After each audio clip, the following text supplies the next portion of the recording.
வணக்கம் நண்பர்களே. இன்று நாம் பார்க்க இருக்கும் தலைப்பு ஆகு பெயர். அதாவது இந்த வீடியோவில் நாம் என்ன பார்க்க போகிறோம் அப்படின்னா, ஆகு பெயர் அப்படின்னா என்ன, அதில் எத்தனை வகைகள் இருக்குது அப்படிங்கிறத நாம் தெளிவாகவும் விளக்கமாகவும் எளிமையாகவும் பார்க்கலாம். சரிங்களா? இப்போ நாம் வீடியோக்குள்ளே போவோம். முதல்ல ஆகு பெயர் அப்படின்னா என்ன அப்படிங்கிறத தெரிஞ்சுப்போம். அதாவது ஆகு பெயர் அப்படிங்கிறது உன்னோட பொருள் அதை குறிக்காம அதோடு தொடர்புடைய வேறு ஒன்றை குறிப்பதை தான் நாம் ஆகு பெயர் அப்படின்ட்டு சொல்லுவோம். இப்போ இதில் எடுத்துக்காட்டாக வச்சுக்கிட்டோம்னு வச்சுக்கோங்களேன். இப்போ விருந்துக்கு வந்தார்கள் அப்படிங்கும்போது இந்த இடத்துல விருந்து அப்படிங்கிறது உணவை குறிக்காம யாரெல்லாம் சாப்பிட வந்தாங்களோ அந்த விருந்தினர்களை குறிக்குது இல்லைங்களா? ஸோ இதை தான் நாம் ஆகு பெயர் அப்படின்னு சொல்லுவோம். அதாவது ஒன்றன் பெயர் அதை குறிக்காமல் அதை சார்ந்துள்ளதை குறிக்கிறது தான் ஆகு பெயர் அப்படின்ட்டு சொல்றது. இப்போ தோட்டத்தில் மேயுது வெள்ளை பசு அப்படின்ட்டு ஒரு வரி இருக்கு இல்லைங்களா? இந்த தொடர்ல வெள்ளை எனும் சொல் வெண்மை எனும் நிறப்பொருளை தருகிறது. இது இயல்பான பெயர் சொல் அப்படிங்கிறாங்க. இதே மாதிரி வீட்டுக்கு வெள்ளை அடித்தான். இத்தொடரில் வெள்ளை என்பது வெண்மை நிறத்தை குறிக்காமல் வெண்மை நிறமுடைய சுண்ணாம்பை குறிக்கிறது.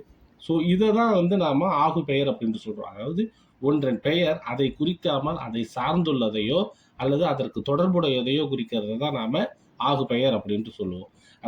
அதாவது ஒன்றன் பெயர் அதனை குறிக்காமல் அதனோடு தொடர்புடைய வேறு ஒன்றிற்கு ஆகி வருவது ஆகு பெயர். புரியுதுங்களா? இப்போ இந்த தோட்டத்தில் மேயுது வெள்ளை பசு அப்படின்ட்டு ஒன்று இருக்கு பாருங்க. இந்த தொடர்ல என்ன இருக்கும் அப்படின்னா, வெண்மை அப்படிங்கிறது ஒரு நிறம். சரிங்களா? ஸோ அப்போ அந்த வெண்மை அப்படிங்கிறது ஒரு நிற பொருளை தெரியுது. பசு அப்படிங்கிறத வெண்மை அப்படின்ட்டு அடையாளப்படுத்தி காட்டுறாங்க. சரியா? ஸோ இப்போ இன்னும் கொஞ்சம் பார்க்குறோம் அப்படின்னு வச்சுங்களேன். இப்போ ஊரே சிரித்தது அப்படின்னு வச்சுக்கோங்களேன். இப்போ உன்னை பார்த்து ஊரே சிரிச்சுது அப்படின்னா அந்த ஊர் அந்த தெருவு பார்த்து சிரிக்காது, இல்லை அங்கே இருக்கிற ரோடு பார்த்து சிரிக்காது, அங்கே உள்ள மக்கள் பார்த்து சிரிக்கிறாங்க. ஸோ இதை தான் எப்படி சொல்லுவோம் அப்படின்னா ஊரே சிரித்தது அப்படின்னு சொல்கிறோம். அப்போ ஊர் என்ற இடப்பெயர் மக்களை குறிக்கிறது இந்த இடத்துல.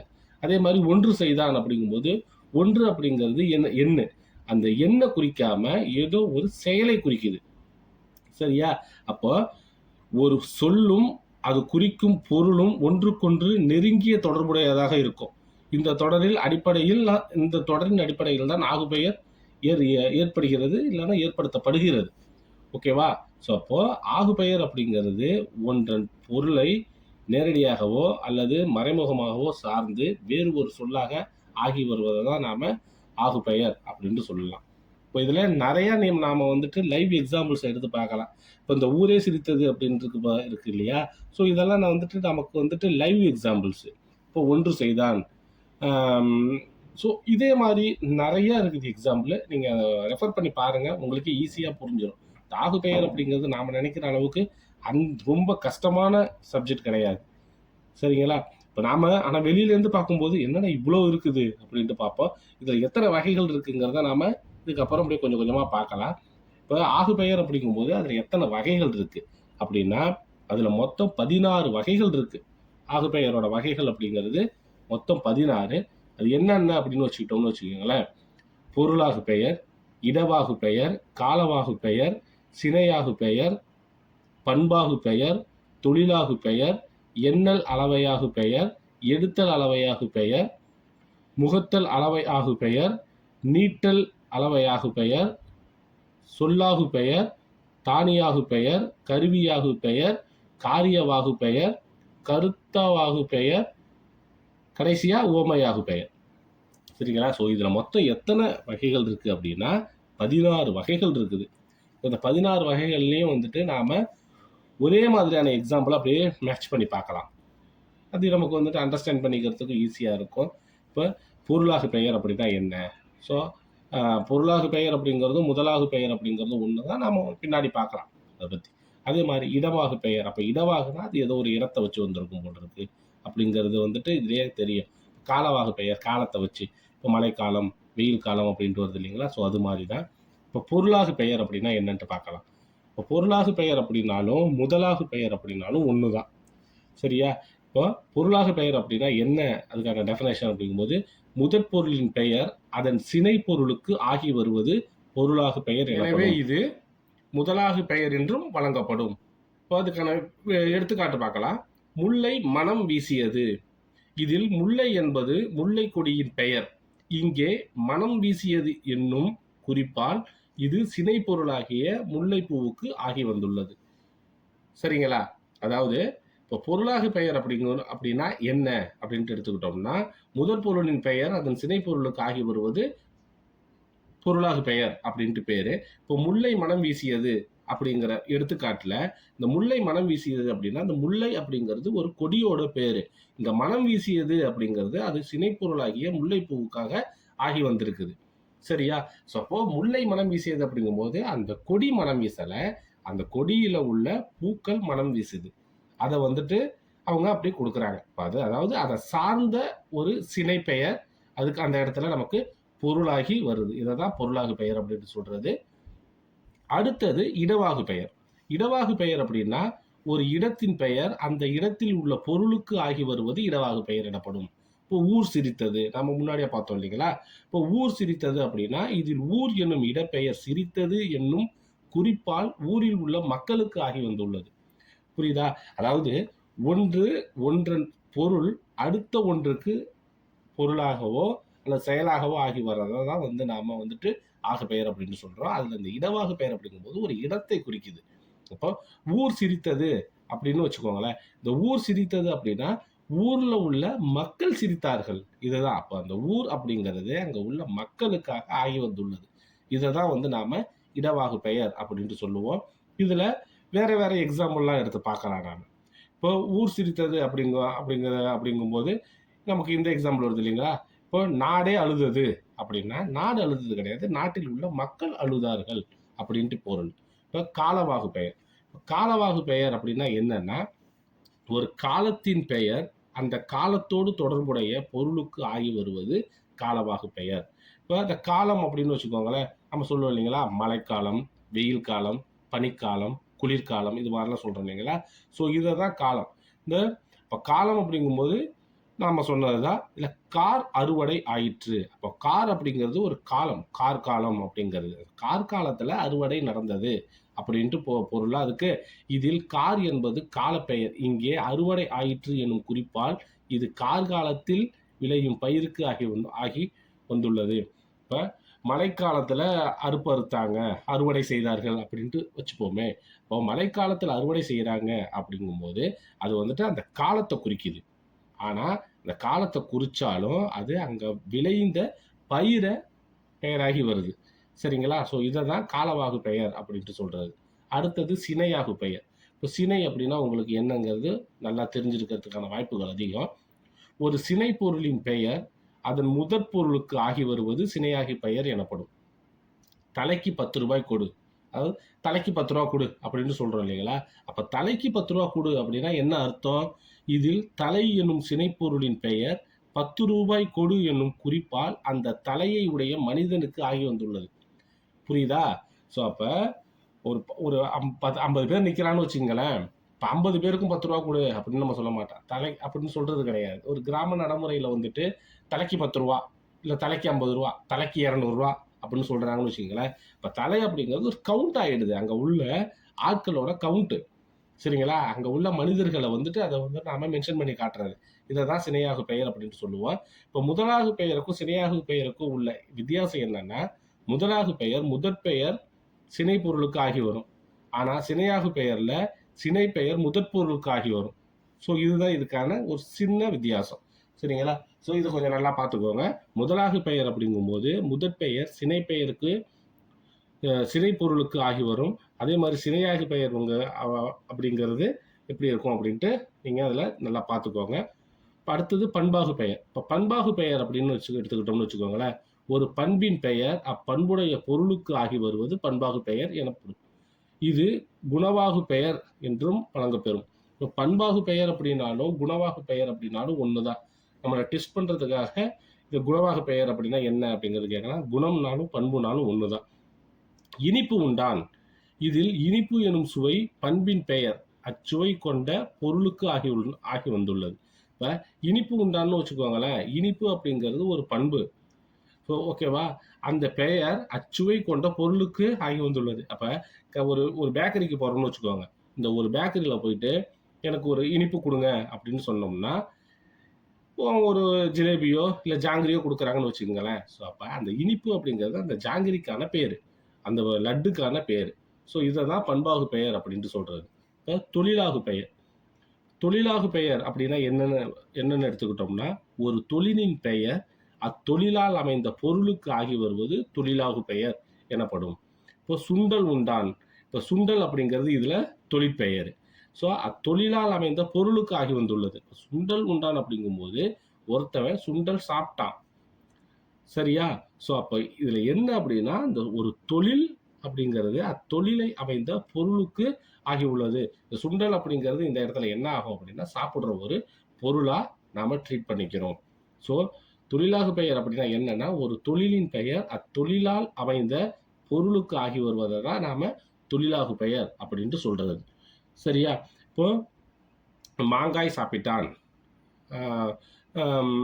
வேற ஏதோ பண்ணான் அப்படின்னு வச்சுக்கோங்களேன். அப்போ அந்த இடத்துல என்ன தொழிலாக இருக்குது? இந்த சுண்டல் இல்லை மாங்காய், ஸோ இது மாதிரிலாம் உள்ள தொழில் இருக்கு இல்லைங்களா? ஸோ அது வந்துட்டு எதுக்கு ஆகும் அப்படின்னா, அதில் உள்ள பொருளுக்கு ஆகி வரும். இதை தான் இப்போ எண்ணல் அளவை ஆகு பெயர். இப்போ எண்ணல் அளவை ஆகு பெயர் அப்படிங்கும்போது, ஒரு எண்ணல் அளவையின் பெயர் அந்த எண்ணிக்கையில் உள்ள பொருளுக்கு ஆகி வருவது எண்ணல் அளவையாகு பெயர் எனப்படும். இப்போ 4ம் 2ம் சொல்லுக்கு உறுதி அப்படின்ட்டு ஒரு வரி இருக்குது, சரிங்களா? இப்போ 4ம் 2ம் சொல்லுக்கு உறுதினா 4 நம்பரு, 2ம் நம்பரு. ஆனால் இந்த இடத்துல அது அப்படி வராமல் நாலடியார் திருக்குறள் அப்படிங்கிறத மீன் பண்ணி வருது, சரிங்களா? ஸோ இந்த பாட்டில் எப்படி இருக்கும் அப்படின்னா, 4ம் 2ம் சொல்லுக்கு உறுதி. 4ம் 2ன்னா 4 2, இது வந்து சொல்லுக்கு உறுதி அப்படின்ட்டு இல்லை. 4ம் 2ன்னா அதை எதை மீன் பண்ணுது அப்படின்னா, நாலடியாரையும் திருக்குறளையும் மீன் பண்ணுது. பொதுவாக 4 2 என்பன எண்ணிக்கையை குறிப்பிடுவன. ஆனால் அவை இங்கு நாலடியார் திருக்குறள் எனும் இரண்டனுக்கும் ஆகி வந்திருக்கிறது. ஸோ இதை தான் வந்து எண்ணல் அளவை ஆகு பெயர் அப்படின்னு சொல்லுவாங்க. எண்ணல் அப்படின்னா 1 2 3 4 அப்படின்னு எண்றோம் இல்லைங்களா? ஸோ அதை தான் எண்ணல் அளவை அப்படின்ட்டு சொல்லுவாங்க. இப்போ மறுபடியும் சொல்றேன் பார்த்துக்கோங்க. ஓர் எண்ணல் அளவையின் பெயர் அந்த எண்ணிக்கையில் உள்ள பொருளுக்கு ஆகி வருவது எண்ணல் அளவை ஆகு பெயர் எனப்படும். ஸோ இதுக்கான எடுத்துக்காட்டு 4ம் 2ம் சொல்லுக்கு உறுதி. ஸோ இப்போ அடுத்தது என்ன அப்படின்னா, எடுத்தல் அளவை ஆகு பெயர். இப்போ எடுத்தல் அளவை ஆகு பெயர் அப்படின்னா என்னன்னா, ஒரு எடுத்தல் அளவையின் பெயர் அந்த அளவுள்ள பொருளுக்கு ஆகி வருவது எடுத்தல் அளவை ஆகு பெயர் அப்படின்ட்டு சொல்லுவாங்க. இப்போ 5 கிலோ கொடு, அதாவது 5 கிலோ கொடு அப்படின்னு வச்சுக்கோங்களேன். கிலோ என்பது நிறுத்து கொடுக்கும் எடுத்தல் அளவையை குறிப்பது. ஆனால் இங்கு அது குறிப்பிட்ட எடையுள்ள பொருளுக்கு ஆகி வந்துள்ளது, புரியுதுங்களா? இப்போ 5 கிலோ கொடு அப்படிங்கும்போது 5 கிலோ என்ன கொடுக்கணும், புரியுதா? 5 கிலோ சர்க்கரை கொடு, 5 கிலோ அரிசி கொடு, 5 கிலோ 10 கிலோ அரிசி கொடுங்க, இல்லை இப்போ ஒரு 10 கிலோ ஜீனி கொடுங்க, ஸோ ஒரு 10 கிலோ தவிடு கொடுங்க, இது மாதிரி கேட்குறோம் இல்லைங்களா? ஸோ இப்போ இதை தான் எடுத்தல் அளவை ஆகு பெயர் அப்படிம்பாங்க. இப்போ எடுத்தல் அளவை ஆகு பெயர் அப்படின்னா என்னன்னா, ஒரு எடுத்தல் அளவையின் பெயர் அந்த அளவுள்ள பொருளுக்கு ஆகி வருவது எடுத்தல் அளவை ஆகு பெயர் எனப்படும். இப்போ அடுத்தது முகத்தல் அளவை ஆகு பெயர். முகத்தல் அளவை அப்படின்னு என்னன்னு வச்சுக்கோங்களேன். இப்போ முகத்தல் அப்படின்னா நாம் வந்துட்டு அளக்கிறது சொல்லுவோம் இல்லைங்களா? நம்ம வீட்டிலலாம் முன்னாடி இருக்கும் படி, மரக்கா, பறை அப்படின்லாம் சொல்லுவாங்க இல்லைங்களா? ஸோ அளக்கிறதுக்காக பயன்படுத்துறது. ஒரு முகத்தல் அளவையின் பெயர் அந்த அளவுள்ள பொருளுக்கு ஆகி வருவது முகத்தல் அளவையாக பெயர் எனப்படும். 2 படி கொடு, இப்போ 2 படி நெல் கொடு அப்படின்ட்டு கேட்குறோன்னு வச்சுக்கோங்களேன். அப்போ அந்த 2 படி நெல் அப்படிங்கிறது ஒரு லிட்டர் அளவுகோல். ஸோ அப்போ அந்த படி அப்படிங்கிறது வந்து அளந்து கொடுக்கறது. படி என்பது முகந்து அளங்கும் ஒரு தமிழ் அளவு கருவியின் பெயராகும். இது உங்களுக்கு நல்லா தெரிஞ்சிருக்கும். ஆனால் அது இங்கு அவ்வாறு முகந்து அளக்கும் பால் அல்லது எண்ணெய்க்கு ஆகி வந்தது. ஸோ இது அந்த படியில் வந்துட்டு பால் கொடுக்கறது, எண்ணெய் கொடுக்கறது அப்படின்ட்டு சொல்லியிருக்கிறாங்க. பால் அப்படிங்கும்போது அது வந்துட்டு ஒரு லிட்டர் கணக்கில் கொடுக்குறாங்க இல்லைங்களா? ஸோ லிட்டர் படி அப்படின்ட்டு கேள்விப்பட்டிருக்கீங்களா? ஸோ அதை தான் வந்துட்டு நாம் முகத்தல் அளவை ஆகு பெயர் அப்படின்ட்டு சொல்லுவோம்.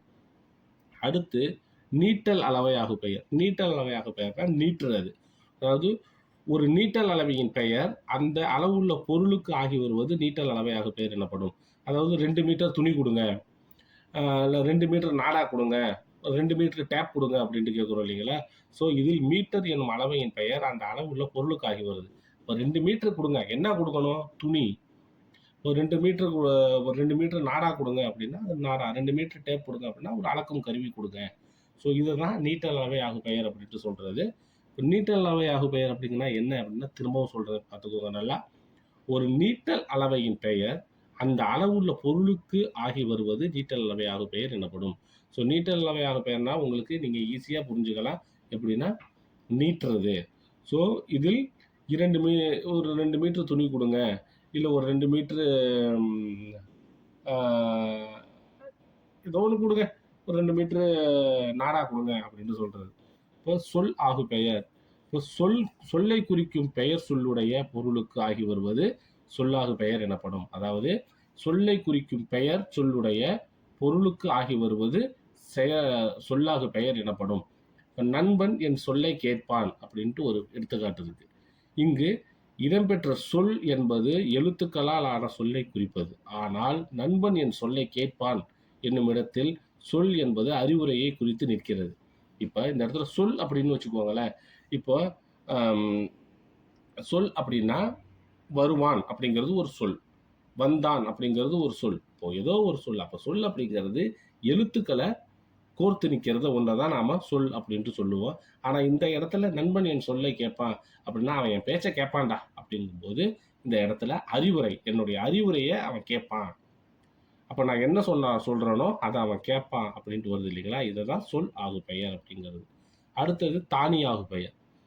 தானியாகு பெயர் அப்படின்னா என்னன்னா, ஒரு இடத்தில் உள்ள பொருளின் பெயர், அதாவது தானி, அது சார்ந்திருக்கும் இடத்திற்கு, தானத்திற்கு ஆகி வருவது தானியாகு பெயர் எனப்படும். அடுப்பிலிருந்து பாலை இறக்கு அப்படிங்கிறது ஒரு எடுத்துக்காட்டு. இதில் பால் என்பது அது சார்ந்திருக்கும் பாத்திரத்தை குறிக்கிறது. சரிங்களா. ஸோ அடுப்பிலிருந்து பாலை இறக்கு அப்படின்னா பாலை மட்டும் நம்ம இறக்க முடியாது. ஸோ அது எதில் இருக்குது, ஒரு பாத்திரத்தில் இருக்குது. ஸோ அந்த பாத்திரத்தை தான் நாம் இறக்கணும். பாத்திரத்தை இறக்கிறது தான் பாலை இறக்கு அப்படின்ட்டு சொல்கிறது.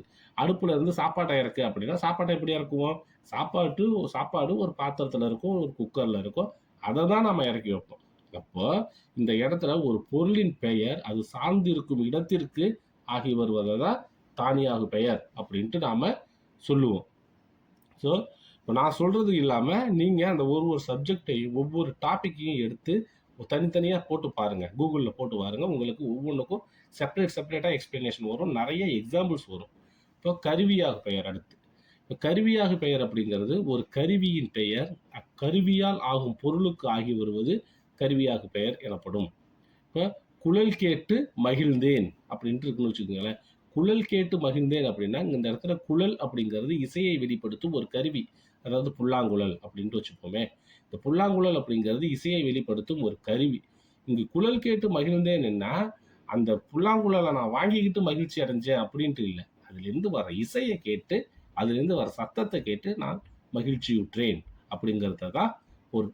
இதை தான் வந்துட்டு கருவியாகு பெயர். அதாவது ஒரு கருவியிலேருந்து வர்றதை வச்சு நாம் மகிழ்ச்சி அடைகிறதோ இல்லை நாம் என்னத்தை ரிசீவ் பண்ணிக்கிறோமோ அதை சொல்கிறது தான் கருவியாகு பெயர் அப்படின்ட்டு அர்த்தம். சரிங்களா.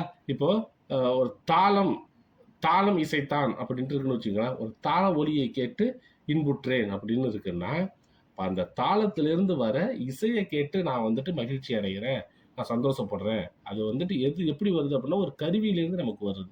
அதுதான் கருவியாகு பெயர் அப்படிங்கிறது. அடுத்தது காரிய ஆகு பெயர் அப்படின்னா என்னன்னா, ஒரு காரியத்தின் பெயர் அந்த காரணத்திற்கு, அதாவது கருவிக்கு ஆகி வந்தால் அது காரிய ஆகு பெயர் எனப்படும். நான் அலங்காரம் கற்றேன் அப்படிங்கும்போது இந்த இடத்துல அலங்காரம் அப்படிங்கிறது நூல். சரிங்களா. கந்தன் அலங்காரம் அப்படின்ட்டு வச்சுப்போமே. இப்போ நான் கந்தன் அலங்காரம் கற்றேன் அப்படின்னா இந்த அலங்காரம் எனும் சொல் அலங்காரத்தை, அதாவது அணியை கற்பிக்கும் நூலுக்கு ஆகி வந்துள்ளது. ஸோ அப்போ அந்த அலங்காரம் அப்படிங்கிறது இந்த இடத்துல என்னன்னா அந்த கந்தனோட புகழை பாடும் நூலை தழுவி வந்திருக்கிறது, அதை சொல்றது. இதை தான் வந்துட்டு காரிய ஆகு பெயர் அப்படின்ட்டு சொல்றது. அதாவது ஒரு காரியத்தின் பெயர் அதன் காரணத்திற்கு ஆகி வந்தால் அது காரிய ஆகு பெயர் எனப்படும். சரியா. ஸோ இதுக்கு வந்துட்டு பெஸ்ட் எக்ஸாம்பிள் இதுதான், நான் அலங்காரம் கற்றேன் அப்படின்ட்டு இருக்கு இல்லையா. ஸோ இதை நாம் கொஞ்சம் டீப்பாக பார்த்தாலே நமக்கு புரிஞ்சிடும். ஒரு டைம் பார்த்தாலே புரிஞ்சிடும், பரவாயில்ல நீங்கள் 2-3 டைம் பாருங்கள், படிங்க. அடுத்தது கருத்தாவாகு பெயர். இப்போ கருத்தா ஆகு பெயர் அப்படின்னா ஒரு கருத்தாவின் பெயர் அக்கருத்தாவால் செய்யப்பட்ட பொருளுக்கு ஆகி வருவது கர்த்தாவாகு பெயர். அதாவது காரிய கர்த்தா அப்படின்னு சொல்றாங்க இல்லைங்களா? கேள்விப்பட்டிருப்பீங்க நீங்க. கர்த்தா அப்படின்னா ஏதோ ஒரு செயல் அப்படின்ட்டு அர்த்தம். இப்ப கம்பனை கற்றேன். இந்த இடத்துல கம்பனை கற்றேன் அப்படின்ட்டு ஒரு எடுத்துக்காட்டு இருக்கு. இவ்வெடுத்துக்காட்டில் கம்பன் என்பது கர்த்தா, அதாவது ஆள். அந்த ஆளையே கற்றல் இயலாது. மாறாக அவர் படைத்த நூலாகிய கம்பராமாயணத்தை கற்றேன் என்பதே பொருளாகும். கர்த்தாவின் பெயர் அவர் செய்த நூலுக்கு ஆகிவிடுகிறது. இப்ப இது உங்களுக்கு அந்த அளவுக்கு எக்ஸ்பிளைன் பண்ண வேண்டாம். உங்களுக்கே புரிஞ்சிரும். இருந்தாலும் நான் சொல்றேன். இப்ப கம்பனை கற்றேன் அப்படின்னா, நான் அந்த கம்பனை கற்றேன் அப்படிங்கும்போது, கம்பராமாயணத்தை நான் கத்துக்கிட்டேன். கம்பராமாயணத்தை நான் படிக்கிறேன். கம்பராமாயணத்தை நான் விரும்புறேன் அப்படிங்கிறது தான் அர்த்தமே தவிர, நான் வந்து கம்பனை ப ப பொ புடிச்சு இழுத்துட்டு வந்துட்டேன் அப்படின்ட்டு இல்ல. சரியா? அடுத்தது உவமையாகு பெயர். உவமையாகு பெயர் அப்படின்னா, ஒரு உவமையின் பெயர் அதனால் உணர்த்தப் பெறும் உவமேயத்திற்கு ஆகி வருவது உவமையாகு பெயர் எனப்படும். அதாவது காளை வந்தான் அப்படின்னு வச்சுப்போமே. இப்ப காளை வந்தான் அப்படிங்கும்போது, இதில் காளை எனும் சொல் காளை போன்ற வீரனுக்கு ஆகியுள்ளது. காளையை போன்ற உள்ள ஒரு வீரன். அததான் வந்துட்டு காளை வந்தான் அப்படின்ட்டு அர்த்தம். இப்ப காளை அப்படிங்கிறது உவமை, வீரன் அப்படிங்கிறது பொருள். இப்ப ஒருத்தவனை வந்துட்டு உவமையால சொல்லுவோம். அம் மலர்க்கொடி, மலர்க்கொடி போல அழகானவள் அப்படின்னு வச்சுக்கோங்களேன். அப்ப அந்த மலர்க்கொடி அப்படிங்கிறது உவமை. அழகானவள் அப்படிங்கிறது ஒரு பொருள். அவ தான் அந்த பெண் அப்படின்ட்டு வச்சுக்கோங்களேன். ஸோ இத தான் உவமையாகு பெயர் அப்படின்ட்டு சொல்றது. ஸோ உவமை அப்படின்னா உவமையால் ஒரு விளக்குறது. ஆனா அத டைரக்ட்டா குறிக்காம அதுக்கு ஆகி வந்த பொருளை நாம சொல்றது தான் உவமையாகு பெயர் அப்படின்ட்டு அர்த்தம். ஸோ இது உங்களுக்கு புரிஞ்சிருக்கும் அப்படின்ட்டு நினைக்கிறேன். நீங்களும் நெறையா வெப்சைட்ல ரெஃபர் பண்ணி பாருங்க. இந்த இந்த டீட்டெயில்ஸ் எல்லாமே நாங்க எதுலேருந்து எடுத்தோம் அப்படின்னா, தமிழ்நாடு பாடநூல் மற்றும் கல்வியியல் பணிகள் கழகம், மாநில கல்வியியல் ஆராய்ச்சி மற்றும் பயிற்சி நிறுவனம், தமிழ் பாடப்புத்தகம். அதாவது 10ஆம் வகுப்புல உள்ளது. இது 10ஆம் வகுப்புலேருந்து எடுத்தது. ஸோ நீங்க ஆன்லைன்ல போயிட்டு டிஎன் டெக்ஸ்ட் புக்ல பாருங்க.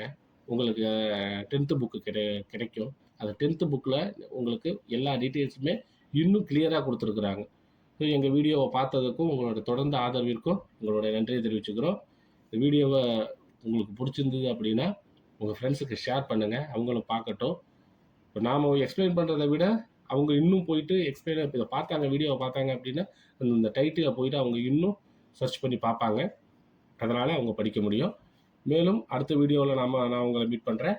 அதுவரை உங்களிடம் விடைபெறுகிறேன். நன்றி, வணக்கம்.